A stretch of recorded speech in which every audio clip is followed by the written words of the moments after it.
Ladies and gentlemen, welcome back to Wimbledon and welcome to the 2021 coverage from The Slice presented by Rally Tennis. The draw is out. We've got the draw here. We've analyzed it and taken a look at all the routes to the final of the big guys, the best matches in round one, and who's got the toughest draws. So we're going to get into that. Can anyone touch Djokovic? We're going to take a look at the power rankings coming into this year's championship. Who has the best form coming in? Who's got the best chances at this year's championships? As well as a lot of other things. So thanks for being here. Thanks for supporting the show in our new Wimbledon studio. We're going to get into this year's draw and into the amazing things that's going to happen at arguably the best time of the year. Welcome to the show.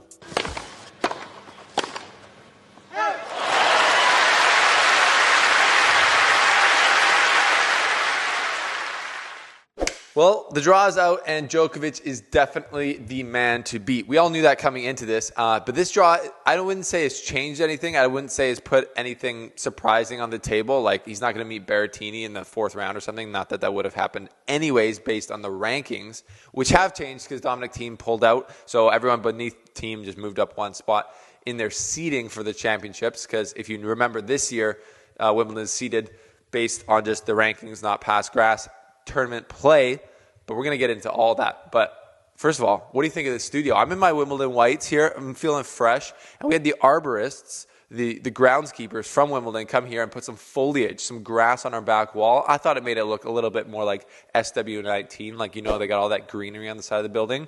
What do you think?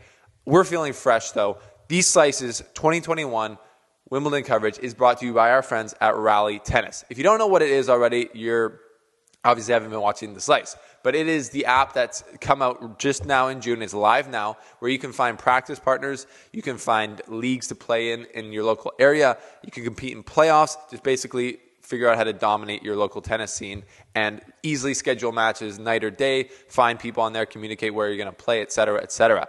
They're also doing a giveaway right now in partnership with Tennis Warehouse, where you can just win a free racket or a free bag just by entering on their Instagram giveaway. So links below for that.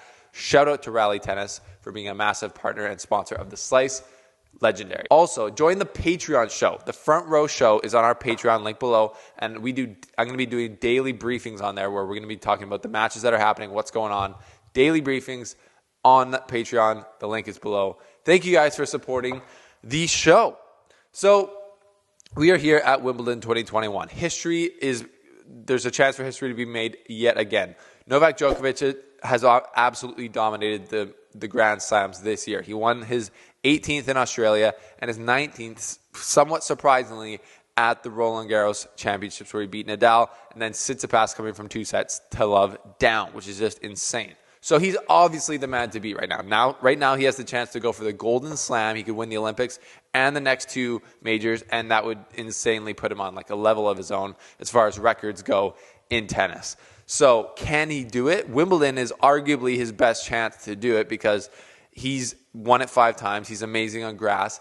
And all the young guys that could beat him potentially haven't played a lot of grass in their career. So he's got a massive advantage over basically the entire field right now, especially with Nadal pulling out, Thiem pulling out, Federer almost 40 years old and not looking his best. But we're going to get into these draws. Let's take a look. How tough will it be at the start for Nole? Before we get into that, make sure you hit the subscribe button and like. I really appreciate you guys being here. If you're new, The Slice is where we get into tennis news. We bring you the best tennis news on the internet by far.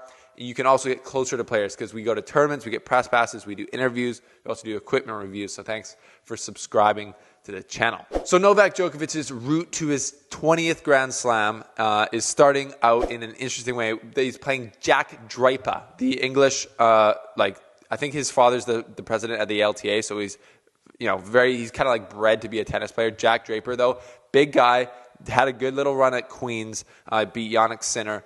He's dangerous. It's a tricky first round for Djokovic. Won't have played him before, and obviously home guy Jack Draper loves the grass. That'll be interesting for him. And then he could probably will play Kevin Anderson.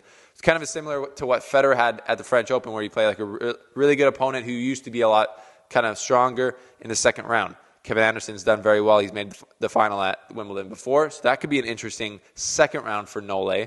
And then he gets into some like guys who aren't necessarily great on the grass, but they're athletes, so they could be dangerous. Davidovich, Fokina in the third round, possibly Monfils or Kirsten Garin in the fourth round. But both those guys could easily lose before the fourth round. Then in the quarterfinals, we got Rublev or Schwartzman. Rublev could be a tough match on the faster grass courts. I don't know if he has the game style, though, to beat Djokovic, definitely on the grass. He just gives too much consistent pace, and Djokovic loves that, and he just, I think, use it and chop him up. But that's just my thought. Semifinals, he could play Tsitsipas or Bautista Agut. Tough matches for sure, but definitely I think I'd take Djokovic in both of those matches based on the styles on grass. And then in the final, he could either play Medvedev, Federer, Zverev, Berrettini. Those are the guys who I think could really cause a problem for Djokovic. Guys like a Medvedev, a Zverev, a Berrettini, or a Federer, of course, if he was able to play well. Because they got the serves, they got the speed, and they got the kind of the weapons to hurt Djokovic on this surface, but they're all on the bottom half of the draw. So I think in general, Djokovic's draw is pretty good. It's a tricky start, and then it gets easier, I think, through the middle part. And then it's not that tough until the final. So Djokovic has definitely got a great chance to win his 20th slam here, and he's definitely the man to beat. I don't know who could stop him. I don't think anyone on the top half really could. I think, like somebody said it, his biggest challenge, his biggest opponent on the top half is himself. Can he keep his level up? Can he not get tight? Can he not hit a ball kid in the neck? Something like that. So he's got to play his best, but I don't even actually know if he has to play his best to get through the top half, but I expect him to. And we expect him to bring his best because he's going for history. Number 20, the big three could go, the three GOATs could go 20-20-20 going into this year's U.S. Open, that would be insane. Let's look at some other guys. Daniil Medvedev could play Struff in the first round, Paul or Alcaraz in the second round, Marin Cilic in the third round, Hurkacz, Musetti or Dimitrov in the fourth round, Federer, Norrie in quarterfinals, Zverev, Berrettini in the semifinals, and Djokovic or Tsitsipas in the final. He's on the bottom half. So that provides a lot of opportunity to him. He looks pretty good. He's playing in Mallorca right now. He's looking pretty comfortable on the grass. He likes low-bouncing surfaces. He likes faster surfaces. So Wimbledon could be great for him. The speed of Wimbledon will be an interesting thing to see. We don't know what it's going to be like. It hasn't been played on for almost 2 years now. So that's going to be interesting. Stefanos Tsitsipas is on the top half as well. He's got TFO and then Pospisil, Kachanov, de Minaur, Evans, or Korda in the fourth round. In the quarterfinals, RBA or Shapovalov. In the semifinals, Djokovic or Rublev. Medvedev, Federer, or Zverev in the final. Tough route for Tsitsipas there. He hasn't played on the grass yet this year. He's been like the second best player of 2021 behind Djokovic. So he's good. He's looking to do well here.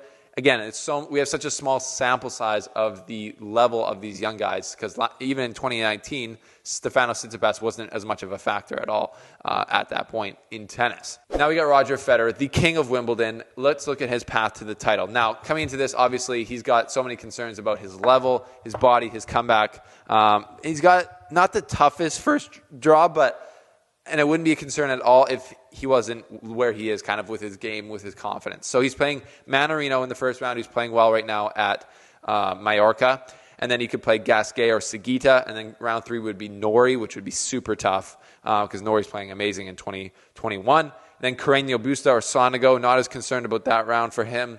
And then Medvedev or Cilic, tough. Zverev, Berrettini, extremely tough. Obviously, Djokovic in the final, unbelievably tough. So let's look at the potential quarterfinals quickly because we always do this. It kind of shows what the bracketing of the tournament looks like if the best players play their best. We'd have Djokovic versus Rublev.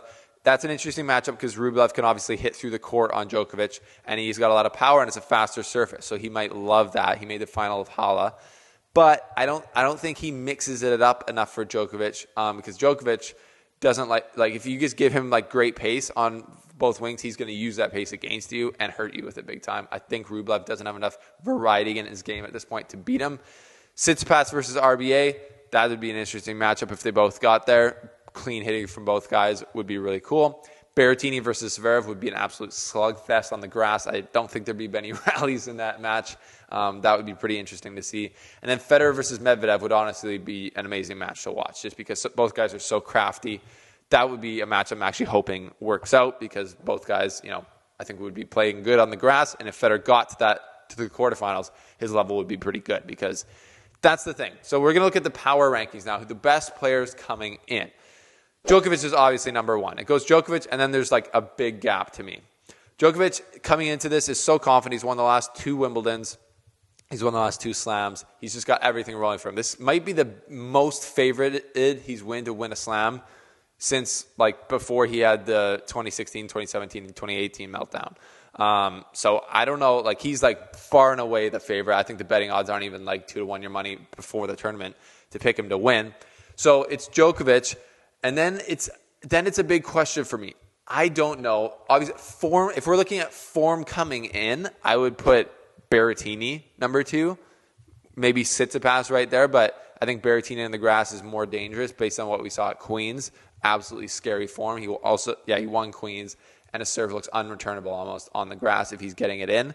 But I'm going to put Federer up there as well, because let's just not be respectful. The man has won Wimbledon 8 times. The power rankings, though, are his level coming in. His level coming in is obviously not great. But I just think he played a bad match against a really good Felix Auger-Aliassime in Halle. And he played 3 pretty good matches at the French Open, winning in 5 sets. So he can do it. He's obviously the most comfortable on the grass out of any tournament. And if he gets 1, 2, 3, 4th round, goes through them fairly easily and gets those matches under his belt, he's rolling. And obviously he's going to be a factor at Wimbledon if he can get going. If he loses early, obviously, then he's out. And we don't really, this is the most, we don't know what's going to happen with Fed at any of his Wimbledon so far. So that's going to be interesting. But I would put Federer near the top of my power rankings. I would say like behind Tsitsipas, Medvedev, and Berrettini probably. But if he gets to the quarterfinals, then he's instantly the number 2 guy, I think, in my opinion. Other guys in the power ranking, Zverev, obviously. Rublev, like I've talked about, both have had decent success in the grass in the past and can just hit big. And then we got Hugo Humbert, who played amazing, won Halle. The kid, I love the kid. He was number 8 on my top 10 players in the next 10 years. People said, why? Now they're figuring out the kid's got a nice game, and it's really well situated to grass, lefty. He's dangerous. And then we got Felix Auger-Aliassime, I think is 9. He's also playing very well, and he could do damage at Wimbledon. But he's got to get mentally locked in and be able to just have confidence that he's going to walk through matches and win them. Let's take a look at some of the first round juicy matchups. I was hoping personally, and I think everyone could agree with me, that we would see a Kyrgios-Djokovic like first or second round matchup. Would have been amazing, not to be. Some of the best first round matchups are Djokovic-Draper. I think that's going to be a super interesting matchup. We got Martin Fucsovics versus Jannik Sinner. Amazing first round matchup. And we got Tsitsipas versus Tiafoe. Another good one. We got Nick Kyrgios versus Hugo Humbert. That's going to be a great one. They've played previously. Andy Murray. Got to talk about Andy Murray. Andy Murray is in the draw. He's looked decent at Queens when he played a couple matches there. He got a couple wins. Coming into Wimbledon, what are his chances? Very slim, obviously. Again, like Federer, though, if he can be physically free and win like 3 matches in a row, his stock rises a lot as the tournament goes on. So that's interesting. He plays in the first round. He plays Basilashvili, so he could probably lose there too, because Basilashvili hits big and he's a great player. But yeah, that's a look at the draw of Wimbledon. Not too many surprises there. I think it's just kind of like a fair draw. No one's like, it's not like kind of the Roland Garros where Djokovic and Nadal, clearly the 2 best players, were on the same side of the draw. So it's a bit more fair. Djokovic will have a fairly good, solid chance of just walking fairly easily to the final, and we'll see who he plays there. But again, it's Wimbledon. Anything could happen. Upsets are almost more common. I think Djokovic is happy that I don't see Sam Querrey in his quarter of the draw. He's the guy that's caused some problems, obviously, for him in the final. I don't even know if Sam Querrey's in the tournament. I don't see him there. He might have to be a qualifier. But Djokovic is the obvious favorite. We got a bunch of contenders who are going to try and take him out. But Djokovic is looking to make it 3 in a row, 20th Grand Slam, catch up to Nadal and Djokovic in the Grand Slam race. It's amazing. What are your thoughts on the draws? Let me know down below. As always, thank you to our partners at Rally Tennis for presenting the Slices coverage of Wimbledon 2021. We're in the grass court studio. Let me know what you think about that. Get 10% off brand new rackets, shoes, anything like that at Courtside Sports. And our home club is Bear Mountain on the clay. Check it out. Thanks for being here, folks. Like and subscribe. We will see you very shortly as the tournament gets underway. And we'll see you for the daily Patreon breakdowns on the Front Row Show. Links are all below. Check them out. Appreciate your guys' support. See you again soon.